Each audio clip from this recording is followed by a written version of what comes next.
Hello students of class 12। तो आज हम 2 मार्क्स के क्वेश्चन जो रिमेनिंग में है, question number 10, question number 11 and question number 12 as well as इनके और आज कंप्लीट करने वाले हैं। तो 2024 के सॉल्यूशन जो क्वेश्चन पेपर सॉल्व कर रहे हैं उसका क्वेश्चन नंबर 10 को पढ़ते हैं, दोनों पार्ट को, और दोनों के आंसर्स लिखेंगे। क्या है क्वेश्चन देखिएगा। If the lower half of the reflecting surface of concave mirror is covered with an opaque material, what will it have on the image formed by the concave mirror of an object place in front of the mirror. तो बच्चों, जैसा कि मैंने diagram में बताया है, अगर इसका हाफ पोर्शन को हमने ओपेक ऑब्जेक्ट से अगर कवर भी कर दिया तब इमेज तो कंप्लीट बनेगी, लेकिन जो उसकी इंटेंसिटी जो होती है वो क्या हो जाएगी, रिड्यूस हो जाएगी, जैसा कि आप ये लेफ्ट साइड में दिख रहे हैं। और वाले पार्ट की बात करें तो क्या है, if a ray of light enters obliquely from an optical rare medium to optical denser medium, what will effect on the velocity and the frequency of the light ray. Right बच्चों, जब light one medium to another medium, चाहे rare to denser हो या denser to rare हो, intensity frequency पर कोई भी effect नहीं, frequency as well as energy पर कोई भी इफेक्ट नहीं पड़ता है। बट अगर रेयर टू डेंसर जाती है, रेयर जैसा कि आप बोला गया है, rare medium to denser medium, then velocity decreases, जैसा कि आंसर में आप देख रहे हैं। जब रेयर टू डेंसर जाएंगे तो वेलोसिटी डिक्रीज होगी, और अगर डेंसर टू रेयर जाएंगे तो वेलोसिटी इंक्रीज होगी। तो अभी के लिए हमारा आंसर होगा frequency remains constant but velocity will decrease. ये और वाले पोर्शन का आंसर हो गया है। जैसा कि आप अगर मैं डायग्राम से देखूं तो ये मेरे पास कौन सा मिरर है, आपसे कॉन्केव मिरर बोला तो ये कॉन्केव मिरर, और ये वाले पार्ट को, ये वाले पोर्शन को हमने क्या कर दिया, कंप्लीटली ऑपेक ऑब्जेक्ट से कवर्ड कर दिया। तो हमने देखा कि ये इमेज तो पूरी बनी, लेकिन इसके साथ में इंटेंसिटी क्या होगी बच्चों, इंटेंसिटी ऑफ इमेज डिक्रीजेस। तो ये आंसर समझ में आ गया होगा। अब जैसे मैं मान लूं ये मेरे पास ग्लास का स्लेब है, लाइट एंटर हो रही है rare to denser, then it bends toward the normal, ऐसे बेंड हो जाती है, और फिर ये उसके क्या हो जाती है, पैरेलल। तो ये लाइट की स्पीड इसमें क्या हो जाती है, डिक्रीजेस हो जाती है, जैसा कि आप यहाँ पर देख रहे हैं। पहला पार्ट समझ में आ गया होगा, मतलब दोनों पार्ट समझ में आ गए होंगे क्वेश्चन नंबर 10 के। अब क्वेश्चन नंबर 11 को देख लेते हैं बच्चों। क्वेश्चन नंबर 11 इसी पेपर का क्वेश्चन नंबर 11, उसको पढ़ते हैं। Right to conditions obtained from the alpha particle scattering, right, और फीचर्स ऑफ न्यूक्लियर फोर्सेस।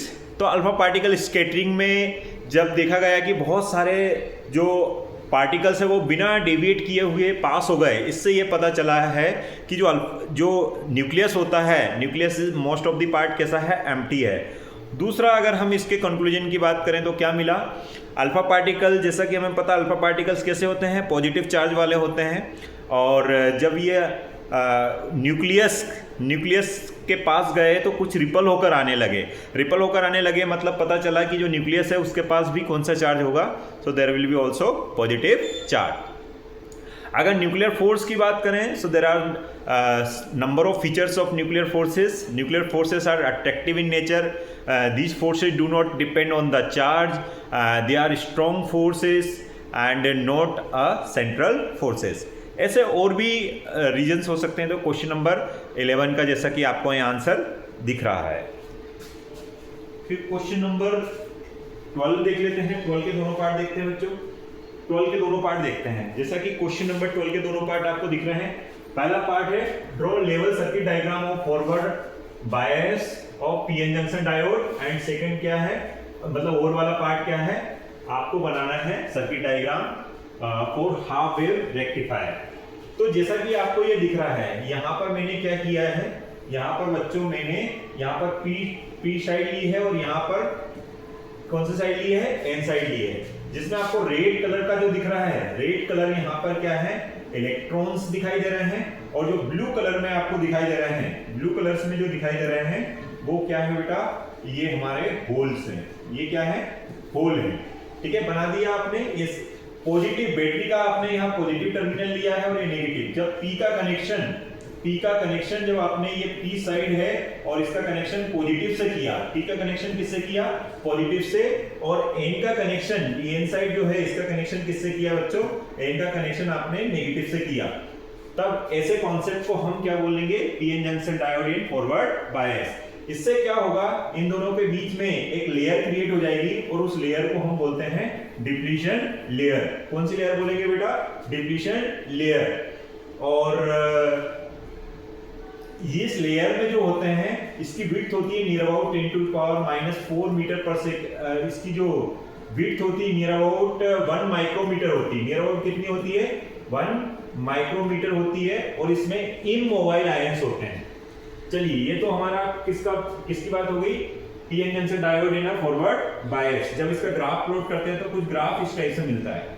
ठीक है, चलिए अब हम हाफ वेव रेक्टिफायर के बारे में थोड़ा जान लेते हैं। इसका डायग्राम, सभी का डायग्राम, दोनों का डायग्राम बनाया है। तो हमने ये क्या किया है, ये प्राइमरी सेल ले ली है, ये सेकेंडरी सेल ले ली है, प्राइमरी कॉइल ले ली है, ये सेकेंडरी कॉइल ले ली है। मतलब अगर देखा जाए तो हम एसी इनपुट कर रहे हैं। यहाँ पर क्या कर रहे हैं? एसी को इनपुट करा जा रहा है।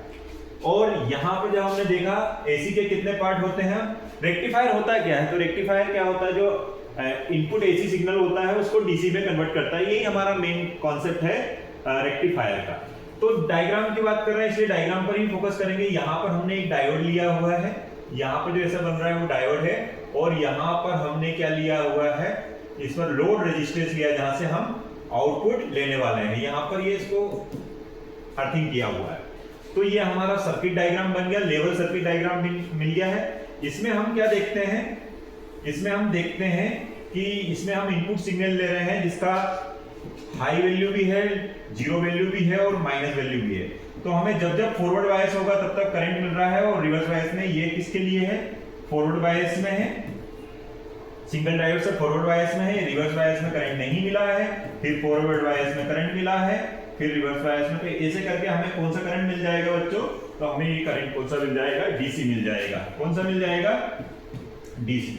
तो ये मैंने सर्किट डायग्राम भी आपको दोनों के बना दिए हैं। ये हमारा क्वेश्चन नंबर कौन सा हो गया? Question number 12। तो ऐसे करके हमने आज के इस वीडियो में तीनों क्वेश्चन को कवर कर दिया है। Then also if you have any doubt then you can ask in comment box. Thank you.